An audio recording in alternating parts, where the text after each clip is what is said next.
Bonjour et bienvenue au rendez-vous de la parole de Dieu que nous donne chaque jour le Seigneur lui-même. Nous pouvons prendre quelques instants pour nous disposer à accueillir cette parole de vie. Invoquons l'Esprit Saint.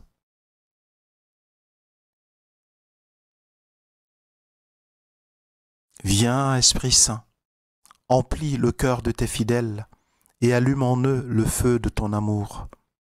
Envoie ton Esprit, Seigneur, et tout sera créé. Tu renouvelleras la face de la terre.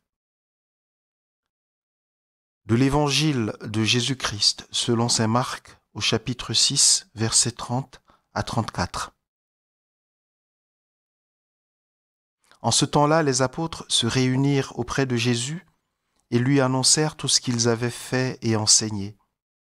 Il leur dit : « Venez à l'écart, dans un endroit désert, et reposez-vous un peu. » De fait, ceux qui arrivaient et ceux qui partaient étaient nombreux, et l'on n'avait même pas le temps de manger.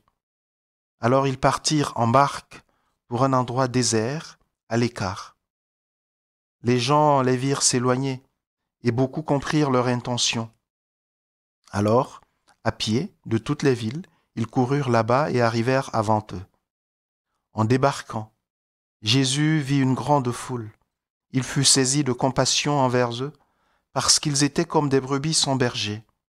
Alors, il se mit à les enseigner longuement.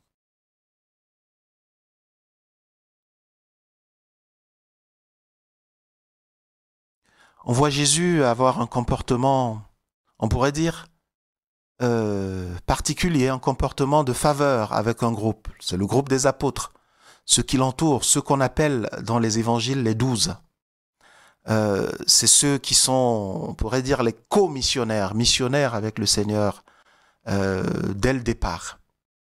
Et on se le rappelle dans l'évangile de Marc au chapitre 3, Jésus dit, il en appela 12 pour être avec lui et pour les envoyer. Jamais oublier le motif de l'appel de Jésus, pour être avec lui et pour les envoyer.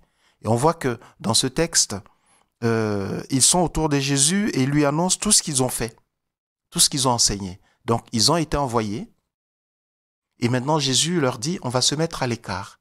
Ils vont passer un moment plus fort ensemble. C'est un cercle.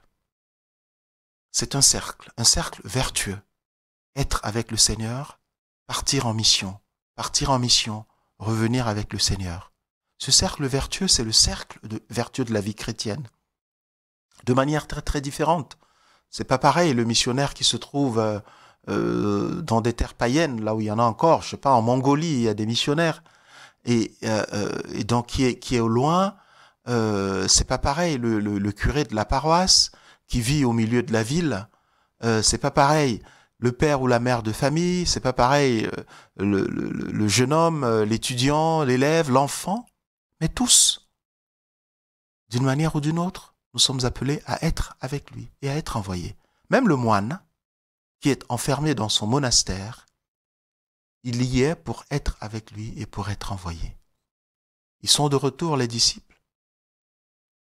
Et le Seigneur leur dit, allons à l'écart. Alors quelquefois, quand nous sommes pris dans le tourbillon de l'envoi, le tourbillon des choses à faire, le tourbillon des activités, de tout ce qu'il y a à assumer, chacun dans sa vocation propre, toutes ces vocations que j'ai citées et toutes celles que je n'ai pas citées, nous avons un certain nombre de choses à faire. On peut être embarqué dans le tourbillon de ce qu'il y a à faire et oublier d'aller à l'écart avec le Maître. Même si on est père de famille ou mère de famille, qu'on a un travail, on a des enfants à accompagner, à faire grandir, même si on est responsable d'entreprise, qu'on a une activité professionnelle très très prenante, notre mission, c'est là où nous sommes envoyés, dans la famille, auprès des enfants, auprès du conjoint.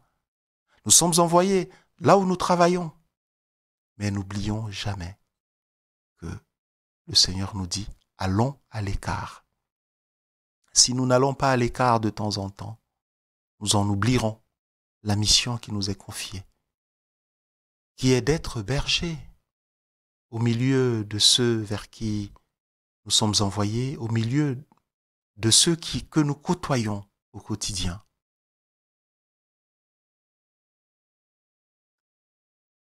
Le Seigneur s'éloigne, bien sûr, pour ce coup. Le texte nous montre que ils sont précédés sur leur lieu de retraite par toutes ces personnes qui ont tellement soif. Et ceci nous interpelle aussi. Peut-être que les gens ne nous demandent rien. Peut-être que les gens autour de nous ont l'air satisfaits. Mais si nous ouvrons bien les yeux, si nos cœurs sont sensibles, s'ils sont attentifs vraiment aux autres, assez rapidement, nous pouvons accéder à leur détresse. Comme le Seigneur qui regarde cette foule, qui pour le coup l'a précédé sur le lieu de sa retraite, qui pour le coup le recherche et donc manifeste ce désir et cette soif. Quand il les regarde, il est pris de compassion. Notre compassion doit être encore plus grande face à tous ceux qui ne savent même pas vers qui se tourner. La foule de cet évangile savait que auprès de Jésus, elle pouvait trouver du réconfort, elle pouvait trouver de la lumière, elle pouvait trouver de la force. Et autour de nous, tellement de personnes ne savent même pas vers qui se tourner. Cela en appelle à notre témoignage. Cela en appelle à notre devoir de manifester la force que nous avons reçue du Seigneur qui nous a appelés pour être avec lui et pour être envoyés, de sorte qu'ils sachent qu'ils peuvent recourir à nous, qu'ils sachent que l'Église, c'est la fontaine où on peut se désaltérer, qu'ils sachent qu'il y a une communauté fervente qui témoigne du Dieu vivant, qui vient en aide à tous.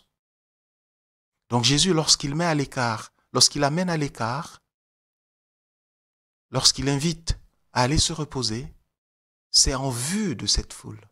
C'est pas pour se mettre égoïstement à l'abri des sollicitations de ceux qui ont besoin de nous.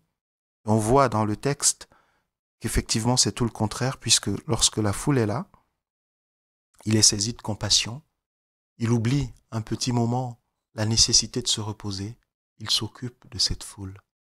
Le repos est important. Le repos est fondamental parce que si on n'est pas nourri, si on n'est pas régénéré, eh bien on se dessèche. Allons à l'écart. Et en même temps, les nécessités de l'évangélisation, les nécessités de la mission, les nécessités de vie et d'amour de nos frères et sœurs sont telles que nous devons les prendre en compte. Puisque le Seigneur Jésus n'est plus là. Il n'a plus de bouche, il n'a plus de main, il n'a plus d'yeux, il n'a plus de corps, il est parti. Où sont ses mains? Ce sont les tiennes. Où est sa bouche? C'est la tienne. Où sont ses yeux qui peuvent poser un regard compatissant? Ses yeux, ce sont les tiens.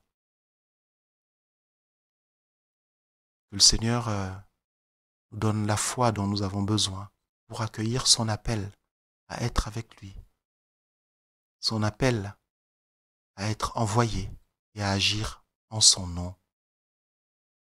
C'est un honneur qu'il nous fait, le Seigneur, c'est une confiance absolue. Il est mendiant de tes mains, mendiant de tes pieds, mendiant de ta bouche, mendiant de tes yeux, mendiant de ton cœur, pour aimer sans limite.